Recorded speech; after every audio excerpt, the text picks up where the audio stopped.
નમસ્કાર, welcome back. Radio city joke સ્ટુડિયોમાં આપનું સ્વાગત છે. કિશોર કાકા આપણી સાથે જ બેઠા છે. ફોન આવ્યો કાકા. હેલો હેલો હેલો હેલો ભાઈ હેલો. લા ઉપાડવા તો દો પણ.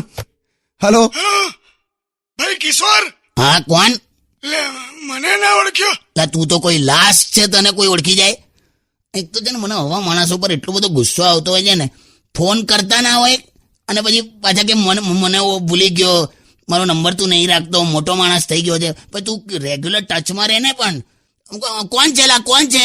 તે ખરેખર ના ઓળખ્યો. કોણ એટલે તું કોઈ ગાડીનું એન્જિન બોલે છે? ના ભાઈ, હવે એ તો અવાજ એવો થઈ ગયો છે. જયેશ બોલું, જયેશ, તારા સ્કૂલનો ભાઈબંધ. હવે કોણ જયેશ મને ખબર જ નથી. જી હશે, વાત તો કરો તમે.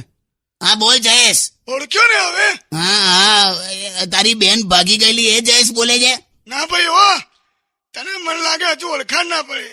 તું યાદ કર, તું સ્કૂલમાં બહુ ડફોળ હતો અને તને ટીચરે મારેલો યાદ છે?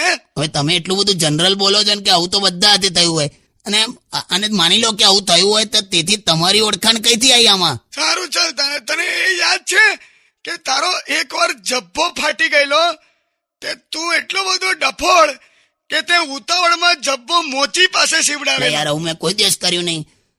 અને એવું મેં જયેશ મિસ્ટર, આમાં પણ તમારી ઓળખાણ નથી આવતી. સારું ચાલ, હવે યાદ કર કે તને એકવાર કૂતરું કરડેલું, તે પછી કૂતરાને ગ્લુકોઝ ચડાવવો પડ્યો હતો.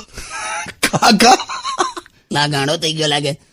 લા ભાઈ હો, ઓળખાણ જવા દે, હવે તું સીધા મુદ્દા પર આય. શું કામ છે?